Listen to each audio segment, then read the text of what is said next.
surviving my 80s. And I think I'm going to dedicate this video to Cindy because she grew up where well, she calls herself a hillbilly. And so she grew up on cornbread, and that's what I'm talking about today. The other day I made a video, and I made it on a very old recipe, cornbread, and when it first came out of the oven it seemed to be okay, but the next day we decided to feed it to the chickens. So I canceled that video, but I'll tell you what the recipe was, and I'll tell you what I think would help it and make it possible. Okay, the recipe, I don't know how old it is. Even the cookbook, my modern cookbook for cornbread, is over 50 years old, so I don't know how old this is. But it's sort of in poetic form. 2 cups of Indian, 1 cup of wheat. The Indian is cornmeal. 1 cup of sour milk, 1 cup of sweet. 2 good eggs that well you beat. 2 tablespoons of butter new. Salt and soda, each a spoon. Mix up quick, bake it soon. Then you have cornbread complete, the best of all cornbread to eat. Well, it wasn't quite the best, but I think if I'd added more butter. Oh dear, my battery died, so you didn't get to see cornbread or what I did on it. So I'm going to go back and tell you. And I just read the recipe, the old recipe that I don't know how old is, in the poetic form. And my cookbook, which is like over 50 years old, has about over a dozen recipes for cornbread. So I'm making another one out of that. But before I do, I looked into my old cookbook that was first printed in 1877. This is a new one that they're just redoing. You can get them on Amazon. And I'm going to take you and just share a couple of recipes that they have in there. They have hoe cake, they have Johnny cake, and they have something called Spat-Outs. Okay, on the hoe cakes, I really never knew what a hoe cake was and why it was called a hoe cake. And I'm sure that some of you do, but I'll read the recipe. You mix cornmeal with water or milk and adding a little salt to the thickness of a stiff batter, and stir thoroughly. Spread on a baking board and tip up before the fire. It said a baking board. Well, a lot of the old southern on the plantations, they took, oh dear, will I ever get this video done? And that was a good, I'm glad I stopped to talk, but I was in the middle. What they take, the batter, they put on the hoe, put that over the fire and cook it. Hence the name hoe cakes. But the one I want to talk about, this recipe in the book, they say is 100 years old. Well, the Buckeye Cookery and Practical Housekeeping was really written in 1877. So this recipe has to be a 1788 at least old recipe, or in that year. Okay, and it's 1 pint of sweet milk, 4 tablespoons of wheat flour, which is 1/4 cup, 2 eggs well beaten, Indian meal, which is cornmeal. To make a stiff batter and a little salt, spat into round cakes 1/2 inch thick. I've never heard the name spat, but I assume you spat them like patting them into these round cakes. And then you, until they're 1/2 inch thick, and then you fry them in lard and a little salt. Oh, no, okay, I lost my place.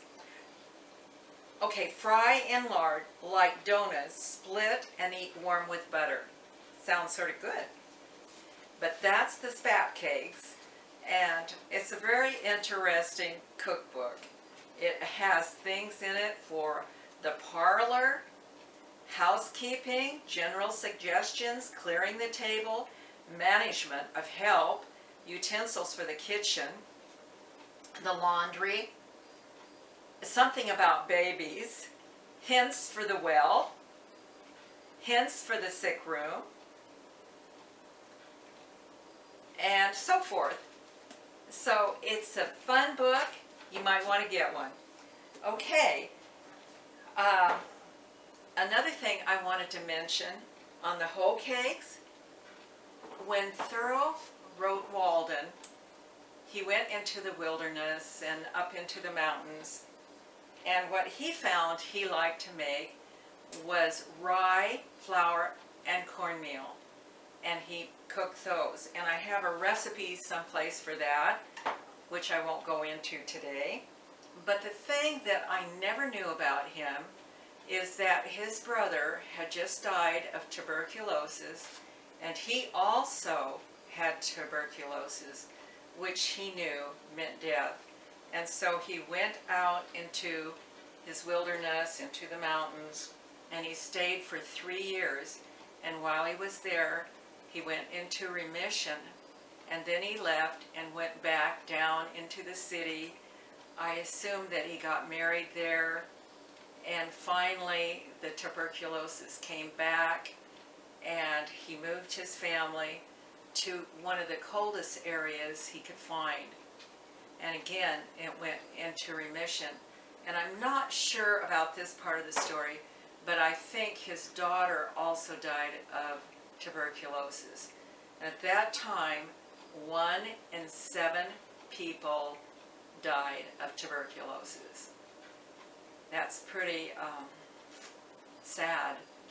And what stopped the whole thing, and we can count our blessings, is the discovery of antibiotics. My aunt, who lived to be 91, when she was just a small girl, she also had tuberculosis. And she went up high in the mountains and slept on a sleeping porch, and she recovered naturally and lived to be 91.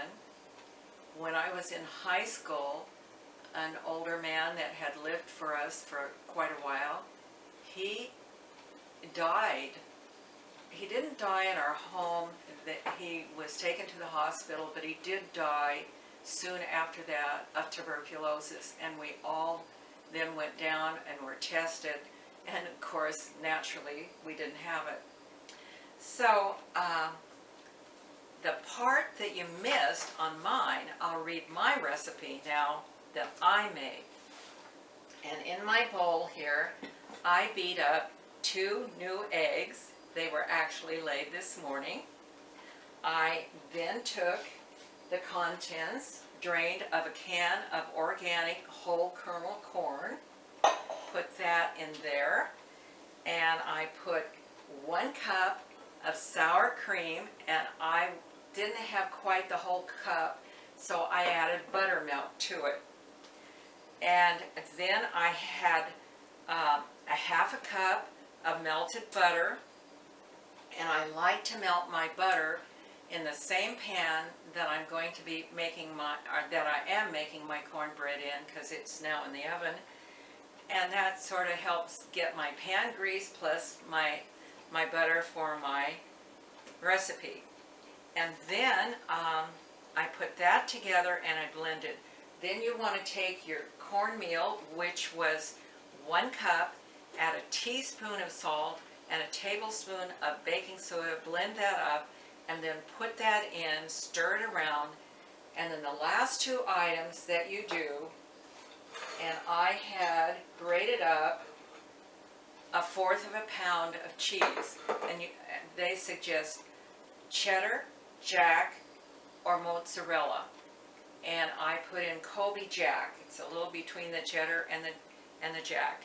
And then I put in 4 ounces of mild chopped chilies. You could use hot, you could use, but anyway, I used the 4 ounces of the chopped chilies, and then I mix that up. I pour that into my pan. It's to bake at 350 for 50 minutes. So, and it's due to come out just soon, and I'll show you what it looks like. And there you have it. Finally. So here is my cornbread out of the oven, and we're going to get ready to eat. I'll cut it and I'll show you how it looks. So hang on. Don't go away. Okay, let's get something.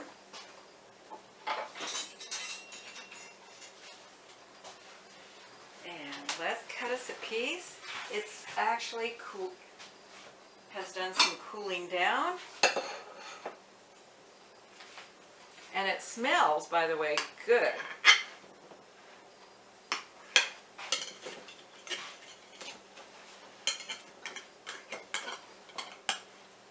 Okay, that's what it looks like. It's very moist looking. Smells good. I can smell those chilies in there. So I'll let you go. We're going to have lunch. We're going to have cornmeal with our lunch. We've got stew and vegetables. Cornbread. Cornbread. What did I call it? Cornmeal. Cornmeal. It's cornmeal. I mean cornbread.